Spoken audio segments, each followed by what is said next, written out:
recently just got some Fujifilm Cinema Film from Reflx Lab, who bought up a whole lot and have been respooling the last handful of months. Well, this is a new to me film that was quite popular for filmmaking before its discontinuation in 2013. Think Vision 3 for Kodak, but this is Fuji F64D. This film was most well known for shooting some of the King's Speech, as well as Slumdog Millionaire, Marley, Harold and Kumar, and many other films. Now, this film is still decently available for 16mm, but getting some well-preserved rolls on 35mm can be quite tricky, as I've only seen Reflx Lab and Mr. Negative carry this at any type of consistency, which makes sense, as both are Eastern Hemisphere based film labs where I'm assuming more of this Fuji cinema film would be on ice somewhere. Which, speaking of, you can nab some Reflx Lab for $9.99 USD before shipping and taxes, which isn't that bad, especially considering how cool the film canisters and boxes are. I know I'm one to fall for a well-designed canister, and this is certainly no exception. Now, keep in mind this is a low ISO stock, meaning you want to shoot it in daylight. You can shoot it at 64, but I shot mine at 50, which was recommended by Reflx Lab. Otherwise, I would exclusively recommend using this during midday when the sun is probably at the brightest point, or using it with a flash the entire time. Reflx Lab also notes this heavy magenta look, which I definitely noticed, especially when shooting not in direct sunlight, which, like I said, I probably would only shoot this if I was hiking midday and wanted to shoot some colors or something, as trying to bang out 36 exposures during mid daylight can be a bit of a challenge for me, to be honest. And then having 50 ISO film loaded up when you're shooting sunset or interior shots at night or whatever makes you and your camera pretty useless pretty quickly. Now, before we jump into what I shot with it, I wanted to look at some examples I found online and was hesitant but pleasantly surprised of the results for a 12-year-old film stock, which, for the record, I've shot a handful of expired film in the past, and honestly, it is just not for me. I tend to take my time and find specific locations to shoot, and to have something that's pretty uncontrollable potentially soil the location, well, that's just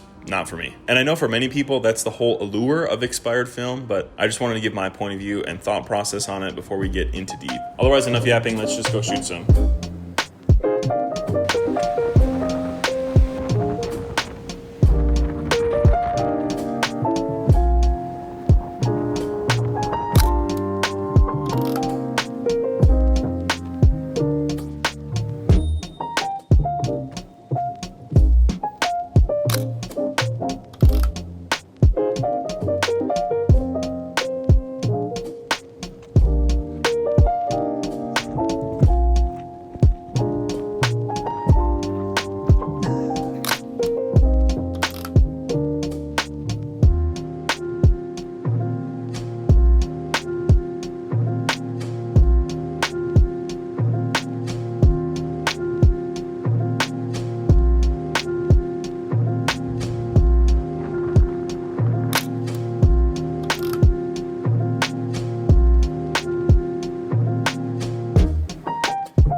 Alright, so I'm back home. We both saw the film.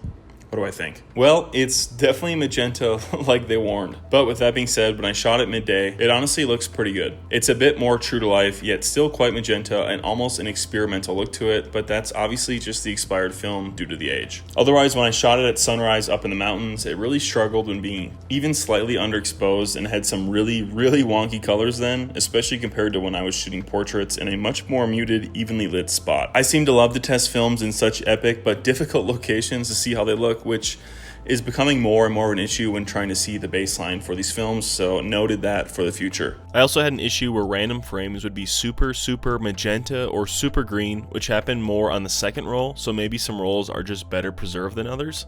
I'm not sure, but it's definitely something worth noting. I like to think my exposures in a general sense are pretty close, and seeing this many frames like this was a bit disheartening, I guess, especially with it seeming like there was no real rhyme or reason to it. Now, truth be told, a couple of them are kind of cool looking because of that, but definitely wanted to include that in here.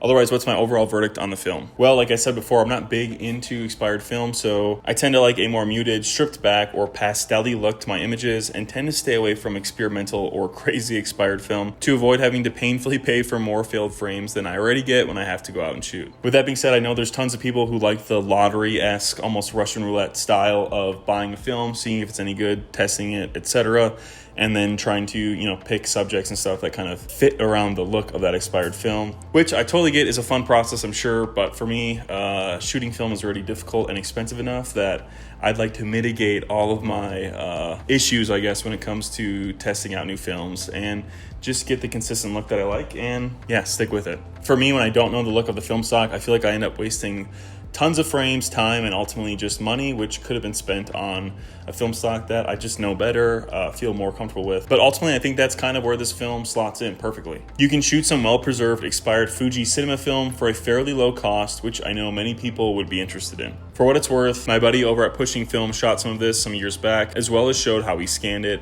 and it was significantly less crazy in colors than mine, so definitely check that out if you're on the fence about it or wanted to see some more example shots. Otherwise, I think that's pretty much going to wrap it up for this one, guys. So let me know down in the comments if you shot any of this Fuji F64D, if you've shot any other interesting cinema film that I should look into for the future, and if you're interested in picking some of this up or what you think of the photos in the video.